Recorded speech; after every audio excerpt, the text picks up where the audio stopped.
크신 은혜 받으시기 바랍니다. 고맙습니다. 오늘 말씀은 고린도후서 13장, 오늘 본문은 종말에 관한 말씀입니다. 종말이라는 말이 구체적으로 나오지는 않지만 이 말씀을 읽다 보면 이거 종말에 관한 말씀이구나, 종말에 어떻게 살아야 되는가를 가르치고 있구나 하는 것을 알 수가 있습니다. 그 이유 가운데 하나가 뭐냐면 버림을 받은 자라는 말이 3번이나 나오고 있습니다. 예수님께서 누가복음 17장에 보게 되면 마지막 때에 어떤 일이 일어나느냐 했더니 예수님께서 하시는 말씀이 마지막 때에는 2사람이 잠을 자는데 한 사람은 데려감을 당하고 한 사람은 버려둠을 당한다. 2 여인이 맷돌을 가는데 한 여인은 데려감을 당하고 한 여인은 버려둠을 당할 것이다. 이렇게 말씀하고 있습니다. 이 버려둠이라는 거죠. 그러니까 이 버려둠의 의미는 초대교회 성도들이 가지고 있었던 마지막 때를 살아가는 종말론적인 그 신앙을 우리에게 이야기하고 있는 것입니다. 오늘 1년의 마지막 주일을 맞이하면서 정말 우리 인생의 마지막, 정말 우리의 종말은 어떻게 주님을 맞이해야 될 거냐, 다시 말하면 버림받지 않으려면 어떻게 해야 되느냐 하는 그 얘기입니다. 예수님께서 하시는 말씀이 인자가 올 때에 세상에서 믿음을 보겠다, 이렇게 말씀합니다. 믿음을 보신다는 거예요. 오늘도 성경에 있는 말씀 13장 5절에 있는 말씀을 보게 되면 너희는 믿음의 안에 있는가, 너희 자신을 시험하고 너희 자신을 확증하라. 예수 그리스도께서 너희 안에 계신 줄을 너희가 스스로 알지 못하느냐? 그렇지 않으면 너희는 버림을 받은 자니라. 이런 말씀을 하고 있는 겁니다. 여러분, 너희는 믿음 안에 있는가? 그렇지 않으면 너희는 버림을 받은 자니라. 오늘 믿음 안에 있다고 하는 의미가 뭘 얘기하고 있느냐 그 말이에요. 주님이 오셔야 우리의 믿음이 있는지 없는지 판정이 된다면 얼마나 억울하겠습니까? 오늘 이 땅에 있는 동안에, 지금 이 순간에도 우리의 믿음이 우리가 믿음 안에 있는가, 2가지 판단의 조건을 얘기하는 거예요. 첫 번째가 뭐냐면 너 자신을 시험하고 라고 하는 거예요. 너희가 믿음에 있는가, 너희 자신을 시험하고. 여러분, 내가 내 자신을 시험하는 거예요. 내가 믿음 안에 있는지 남이 나에게 얘기해 주는 거 아무 소용이 없어요. 당신은 믿음 좋은 것 같아, 당신은 하나님이 사랑하시는 것 같아, 뭐 그런 얘기 들을 수 있지만 오늘 일단 내 자신이 내가 믿음 안에 있는가를 시험하라고 말씀하고 있는 것입니다. 그래서 5절 중반절에 보게 되면 예수 그리스도가 너희 안에 계시는 것을 너희가 스스로 알지 못하느냐. 오늘 예수 그리스도가 내 안에 계시는 걸 스스로 알지 못하느냐. 나 자신을 시험하는 거예요. 내가 있는지 없는지. 여러분, 그걸 시험해 보라는 거예요. 남한테 물을 거 없어요. 내가 내 자신을 보는 거예요. 내 안에 예수 그리스도가 살아계시는지. 그렇지 않으면 너희는 버림을 받은 자니라. 그런데 내 안에 계신 그리스도가 어떤 분이냐? 4절 말씀에 그리스도께서 약하심으로 십자가에 못 박히셨으나 하나님의 능력으로 살아계시니, 예수님이 약했기 때문에 십자가에 죽은 거 사실이라고 말이에요. 그러나 하나님이 능력으로 살아났습니다. 우리도 약합니다. 우리도 그 안에서 약하나 너희에게 대하여 하나님의 능력으로 그와 함께 살리라. 아멘. 우리의 시험은 딴 게 아니에요. 내가 돈으로 사는 것도 아니고 지식으로 사는 것도 아니고 명예와 권력으로 사는 것도 아니고 내 안에 살아계신 그리스도의 능력으로 오늘도 내가 살아가고 있느냐, 그걸 묻고 있는 거예요. 저녁 때가 되면 목사님 이제 집에 가야 돼요. 집에 남편이 있잖아요. 남편 밥 해주러 간다고. 애들 있잖아요. 애들 밥 해주러 간다. 부모님 계시잖아요. 부모님 앞에. 의식하고 살아가는 거예요. 야, 진짜 좋은 아내구나. 좋은 엄마구나. 좋은 며느리구나. 그런 생각. 목사님, 아직 직장 가야죠? 아니요, 직장 다녔어요. 웃으면서. 그래야 우리도 먹고 살고 또 하나님 앞에 또 이렇게 열심히 충성하는 거 아니겠습니까? 의식하며 살아가는 거예요. 그러나 그것은 그것처럼 우리의 정체성, 우리가 믿음 안에 있느냐, 그 나를 시험하는 것은 딴 거 아닙니다. 내 안에 살아계신 그리스도가 능력의 하나님을 모시고 사느냐 하는 것입니다. 여러분, 의식하고 사느냐 의식하지 않고 사느냐는 엄청난 차이가 있는 거예요. 집에 누가 있다 이거 의식하는 사람들은요, 시간을 다 쪼개요. 물질도 다 쪼갭니다. 그리고 거기에 맞춰서 시간도 살고 물질도 사용하고 또 거기에 맞춰서 노력도 이렇게 하는 겁니다. 어떤 분은 팔에 인대가 끊어지고, 그랬더니 어떤 분은 왜 그러냐, 그러니까 직장에서 일하다가 열심히 나르다가 그랬다. 어떤 분은 또 집에 오는 손님을 초대하고 이거 하느라고 다 끊었다. 여러분, 그건 영광의 상처 아닙니까? 마찬가지로 우리가 믿음 안에 있는가, 정말 내 안에 하나님의 능력이신 그리스도가 살아계시는가. 여러분, 믿으시면 아멘. 그것을 항상 우리가 시험하는 거예요. 그렇지 않으면 버림받은 자예요. 버림받은. 당신은 누구십니까? 내 안에 살아계신 그리스도가, 능력의 하나님이 나와 함께 하십니다. 여러분, 주머니에 돈 얼마만 있어도 이 가슴을 피는데, 정말 살아계신 주님이 나와 함께 하는데 우리가 기죽을 거 없잖아요. 2020년도를 내다보면서 미래를 진단하는 책에 참 첫마디가 너무나 마음에 드는 거예요. 두려움으로 시작하지 말고 기대감으로 희망을 품으라. 기대감으로. 왜? 그 이유가 몇 가지가 있어요. 정보통신이 발전하니까 모든 정보들을 잘 알 수가, 이미 다 연결되어 있어서 그것의 정보의 증가가 우리들에게 그렇게 살게 할 거다. 두 번째는 생활비가 감소가 돼서 그럴 거다. 어떻게 생활비가 감소되는가? 자동차 지금 막 기름 되지만 앞으로 전기, 태양광 이런 걸 쓰게 되면은 우리가 먹고 쓰는 거는 줄어들고 다른 것을 위해서 쓸 수 있으니까 더 잘 살 수가 있다. 그런 얘기들. 뿐만이 아니라 앞으로 인간이 이 지능이 너무나 발달해가지고 AI 시대가 되면은 모든 걸 다 잘하니까 그건 잘 될 거다. 어떤 사람은 AI 때문에 막 두려워하지만 이 학자가 너무나 좋은 거는 그거는 우리에게 희망이다. 이렇게 얘기를, 인간 수명이 더 늘어나게 되니까 우리는 두려움이 아니라 기대감으로 내일을 꿈꾸자. 이런 얘기를 하는 거예요. 여러분, 우리의 기대감은 언제나 우리와 함께 하시고 영원히 역사하시는 내 안에 계신 그리스도인 줄로 믿습니다.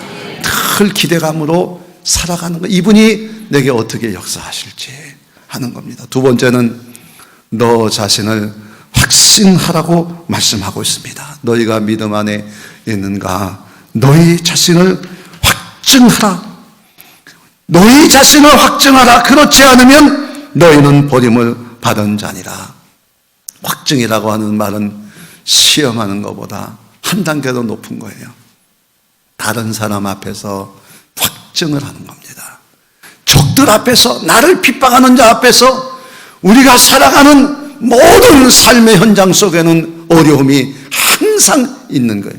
그 어려움 앞에서 나 자신을 확증하라는 거예요. 어떻게? 너희 안에 그리스도가 계시는 걸 알지 못하는 이분을 의지해가지고 이 모든 어려움과 두려움을 상대로 너 자신을 확증하라는 거예요. 확증하라는 거예요. 네가 진짜 믿음의 사람인지, 너가 진짜 이 시대의 어려움 속에서도 낙심하지 아니하고, 정말 미래학자는 인간의 지능이 높아지는 것만 가지고도 기대감을 가지라 그러는데, 이분이 내 안에 역사하실 때 나는 어떻게 이것을 이기고 승리할 수 있는지를 확증하라는 거예요. 확실하게 증거를 보이라고 하는 겁니다. 여러분, 당시 기독교인들은 핍박을 많이 받았어요.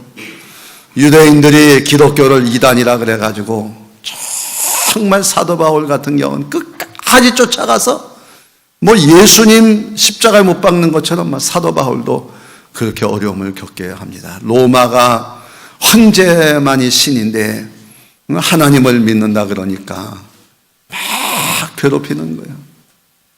네로 폭군은, 이 황제는 자기가 로마에 불을 질러놓고 기독교인들이 그랬다 그래요. 많은 순교자를 배출하게 했습니다. 교회 안에도 괴롭히는 자들이 있습니다. 이 사도 바울 열심히 전도하고 정말 목숨 다해서 열심히 헌신하는데 이런 헌신을 못마땅하게 생각하고 어떻게 해서라도 헐뜯어내는 거예요. 네가 남의 병은 고치면서 죽은 사람은 살리면서 네 병 하나 고치지 못하느냐? 사도 바울을 괴롭히는 자들이 있습니다. 여러분, 그래서 사도 바울은 내 육체에 가시가 있다고 얘기하는 거예요. 육체적인 질병의 가시도 가시지만 영적으로 이렇게 유대인들이, 로마인들이, 교회 안에 적대 세력들이 자기를 막 괴롭히고 있는, 얼마나 힘들겠습니까? 그럴 때 이 사도 바울이 하나님 앞에 기도하는 거예요. 오늘 본문 앞에 이 12장에 보게 되면은 내가 하늘나라 3층 천까지 가서 내가 하나님의 은혜를 경험한 사람이다. 그런데 내가 하나님 앞에 기도했더니 하나님께서 네가 약할 때 내가 강함이다. 오늘 내가 약한 것을 부끄러워하지 않는다. 하나님은 나를 교만하지 않게 하시려고, 나에게 약함을 깨닫게 하시려고 이런 어려움도 주신다. 그런데 나는 약해서 못 사는 게 아니라 내 안에 계신 능력의 하나님이 계시기 때문에 나는 모든 일을 하고 나는 승리하게 될 줄로 믿습니다. 이렇게 고백을 하는 거예요. 여러분, 두 명의 선교사 이야기를 하려고 그러는데 헐버트라고 하는 이 선교사가 있습니다. 이분은 이 우리나라 이제 목포에 40년대에 이제 오셔가지고 결핵 환자들이 너무나 많아서 죽어가는 거예요. 결핵 환자들이. 그래가지고 이 결핵 환자들을 고쳐주기 위해서 미국에서 의사가 되고 또 신학교 가서 목사까지 돼가지고 한국에 선교사로 왔습니다. 그러니까 이 일제 마지막 시대에 이제 오셔가지고 막 이렇게 어려움을 고쳐주고 또 나중에는 광주까지 가가지고 광주에서도 이 결핵 환자들을 고쳐주는 거예요. 별명이 멍청이 의사예요. 이분이 하도 사랑을 베푸니까 사람들이 돈이 있는데도 돈 없다고 그렇게 와가지고 한 번은 어떤 분이 나 병원 치료비가 없습니다. 그랬더니 이 헐버트 선교사가 그랬대요. 내가 보니까 당신 안주머니에 돈이 있네요. 이게 여름에 오니까 이 못이 하얀 건 입었는데 그 안에 돈이 있는 거라고. 그래도 돈을 안 받는 거예요. 돈을 안 받는 거예요. 돈을 안 받는 거예요. 그러니까 한 번은 환자가 왔는데 뭐가 안 좋은지 막 토해내는, 막 기도가 막혀가지고 다 죽을 지경이 돼요. 막 어쩔 줄 모르니까 이 선교사가 가가지고 그 입에 있는 걸 다 손으로 끄집어내. 나중에 안 되니까 그 결핵 환자의 입에다가 자기 입을 대가지고 다 그 오물을 끄집어내가지고 살리는 멍청이 의사예요. 그런데 공산당은 그것도 안 봐줘요. 와가지고 공산당 들어와가지고 감옥에 이제 가다 놓는 겁니다. 하루는 간수가 와가지고 한 손에 권총, 한 손에 성경책을 들고 하는 말이 뒤돌아서 네가 만약에 뒤에 있는 이 손에 어느 쪽에 성경책을 쥐고 어느 쪽에 권총을 쥐었는지 알면 내가 하나님을 믿겠다, 이렇게 얘기하는 거예요. 그래 헐버트 선교사가 예, 알았습니다. 내가 하나님 앞에 기도하겠습니다. 이 공산당은 기도해가지고 내 오른손에 성경책, 오른손에 권총 있는 거 이거 맞히면 어떡하나, 못 맞히면 넌 죽었다, 이제 그러고 있는 거예요. 그런데 헐버트 선교사가 기도를 마치고 난 다음에 예, 이제 알았습니다. 내가 하나님 앞에 기도를 했습니다. 난 두 가지를 위해서 기도했는지, 첫째는 내 마음이 분노로 흔들리지 않게 해주시고, 두 번째는 당당히 죽을 수 있는 용기를 주시기를 바랍니다. 이제 마음대로 나를 하십시오. 이 공산당이 어떻게 해서라도 헐뜯어가지고 하나님 안 계시다 그러고 죽이려고 했는데 화가 났어요. 그래가지고 자기가 그냥 문 열고 그냥 나가버렸다는 거예요. 여러분, 헐버트 선교사는 공산당하고 싸우지 않았습니다. 너 자신을 하나님 앞에서 확증하는 겁니다. 당당히 죽을 수 있게 해달라. 육신하고도 생명하고도 싸우지 않았습니다. 어차피 생명 하나님의 손에 달려있는 거예요. 최근에 어느 대학교 교수가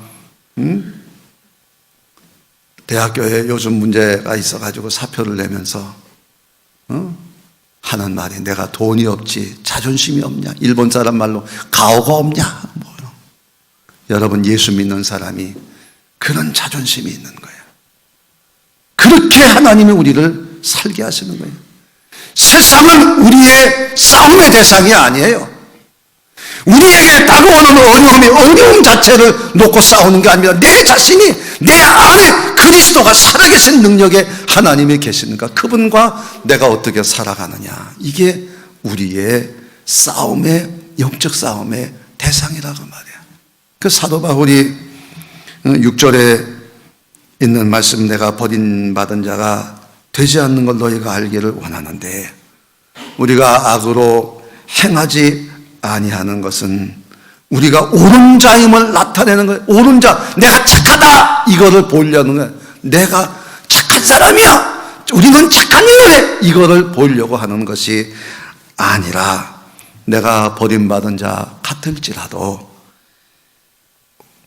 너희는 선을 행하게 하고자 합니다. 선을, 여기 선이라는 건 마땅히 할 일. 정말 예수가 내 안에 계신다면 내가 마땅히 할 일이 뭐겠냐, 그 말이야. 내 안에 있는 이 그리스도, 살아계신 하나님의 능력을 보이는 것이라, 그 말이야. 그래서 그 다음에도 보게 되면은 우리는 진리를 거슬러 아무것도 할 수 없고 오직 진리를 할 뿐이다. 이 진리가 누굽니까? 예수 그리스도 내 안에 계신 분이다.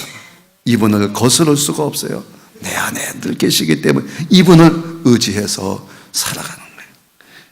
9절에도 보게 되면 우리가 약할 때 너희가 강한 것을 기뻐하고 이것을 위하여 구하니 곧 너희가 온전하게 되는 것이다. 우리가 약할 때 강한 예수 그리스도, 내 안에 계신 주님을 구하고 의지하고, 그럴 때 하나님이 우리를 온전하게 만들어 주시는 거예요. 요셉이 그랬잖아요.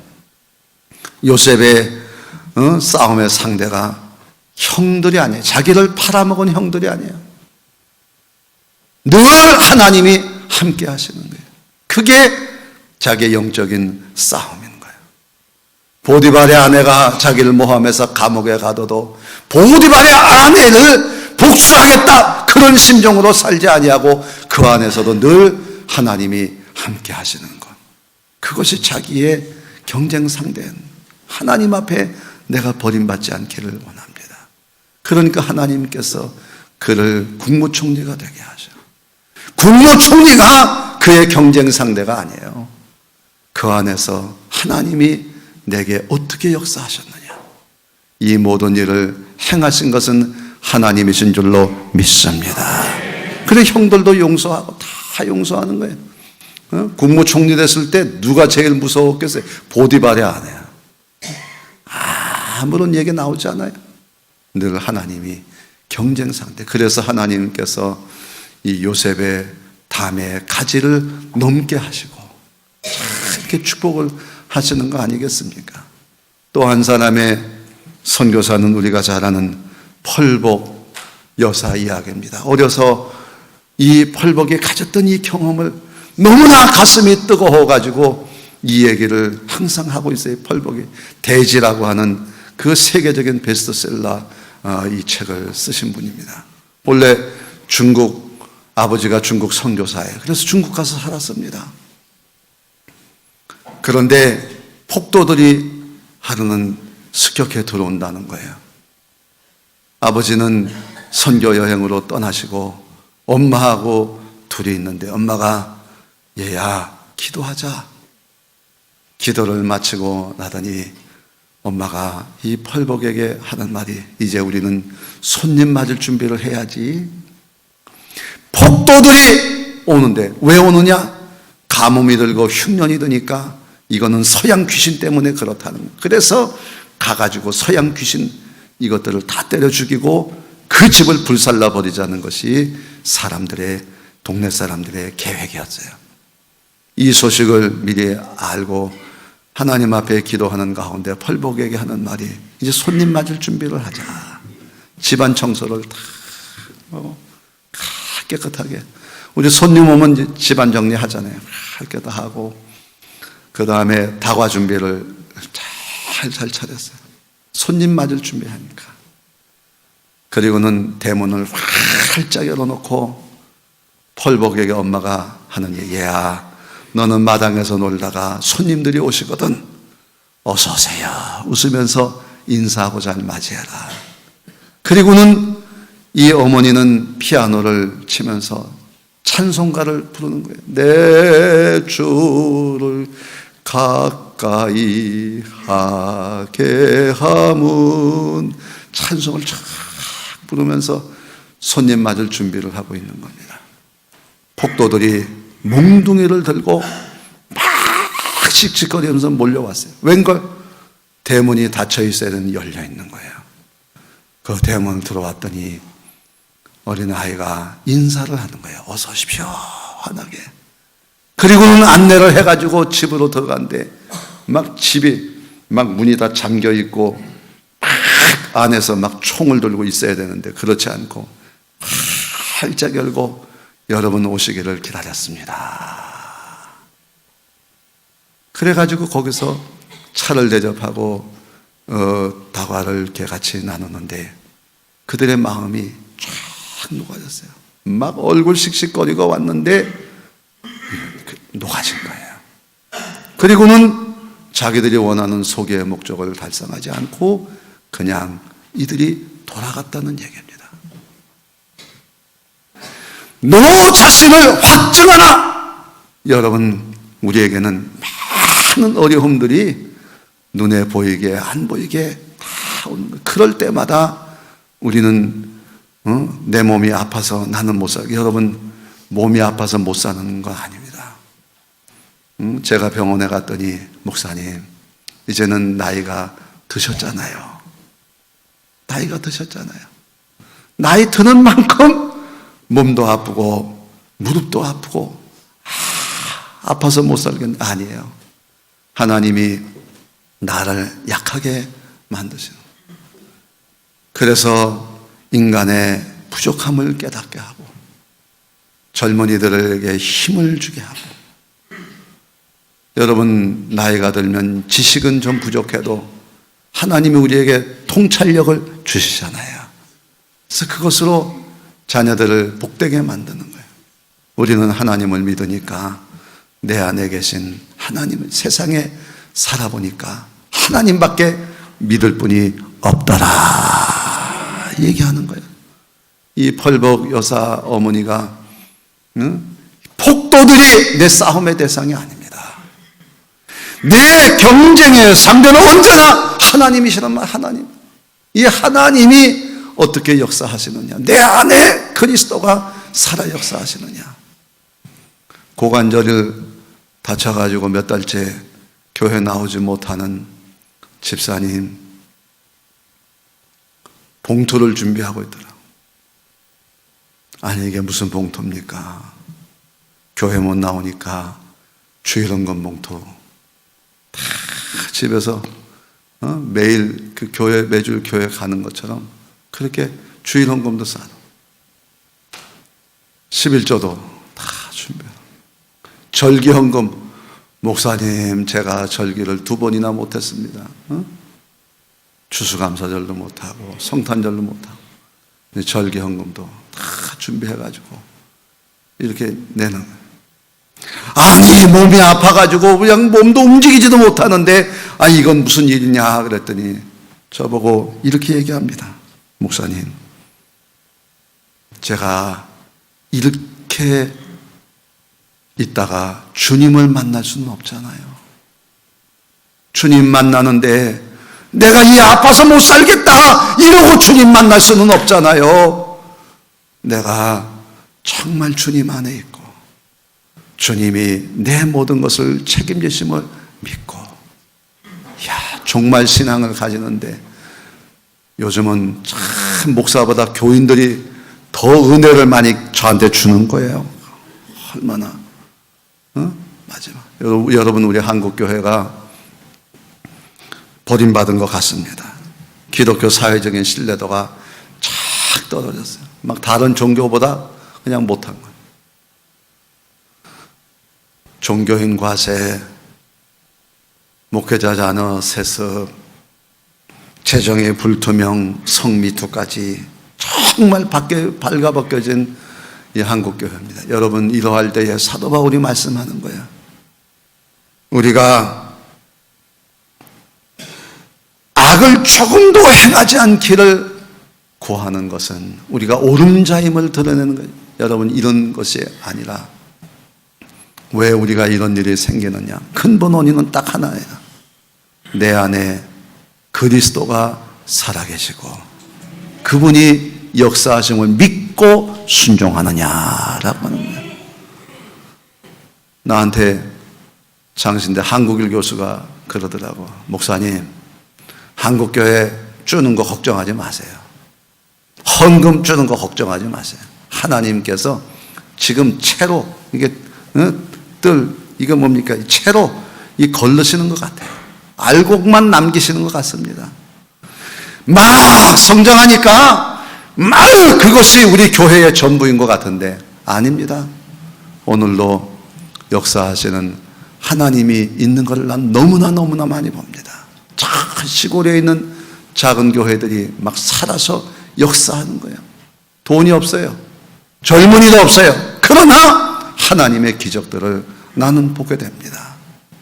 여러분 오늘 주님이 우리에게 물으시는 거예요. 너희는 믿음 안에 있는가? 그렇지 않으면 버림을 받은 자니라. 우리가 1년을 돌아보면서 정말 우리에게 남은 것이 뭡니까? 아픈 몸만 남아있어요? 돈 없는 것만 있어요? 여러분 그거는요 세월이 다 우리에게 나이 들면 아픈 거 당연하고 돈 세상 어려움 없는 거 당연해. 그러나 내 안에 그리스도가 살아계시고 우리가 그분을 의지한다면 우리는 두려움이 아니라 기대감으로 새로운 한 해를 맞이하게 될 줄로 믿습니다. 오늘 여러분을 진심으로 축복하고 사랑합니다. 이렇게 나와서 예배 드리는 이거 하나님 얼마나 기뻐하시겠어요. 이제 새로운 해가 시작이 됩니다. 1월 1일 2020년 1월 1일 날 막 사람들은 막 벌써 막 해돋이 그거 가려고 막 예약해 놓고 막 돈 쓰고 막 시간 계획 다 해놓고 여러분 우리는 진정한 태양이신 하나님을 예배하러 1월 1일 날 11시에 다 같이 만날 수 있기를 바랍니다. 기도 제목도 쓰세요. 기도 제목. 함께 기도하십시다. 구하라 주실 것이요 찾으라 찾을 것이요 문을 두드리라 열릴 것이니라. 오늘 내 안에 계신 주님이 역사하시는 거예요. 솔로몬의 일천번제는 아니지만 우리가 감사한 마음으로 하나님 앞에 예배하면서, 그래서 어느 교회는 막 예배 때마다 늘 헌금한다 그러더라고. 그것이 우리가 다 하자는 건 아니지만 이 첫날을 하나님 앞에 드리면서 하나님, 솔로몬에게 주었던 축복이 우리 모두에게 임하게 하여 주옵소서. 이렇게 와가지고 온 가족이 같이 예배 드릴 때 하나님께서 큰 은혜로 하나님 함께 해 주실 줄로 믿습니다. 오늘도 하나님께 데려감을 당하는 오늘 여러분의 삶에 하나님의 축복이 함께 하기를 주의 이름으로 축원합니다.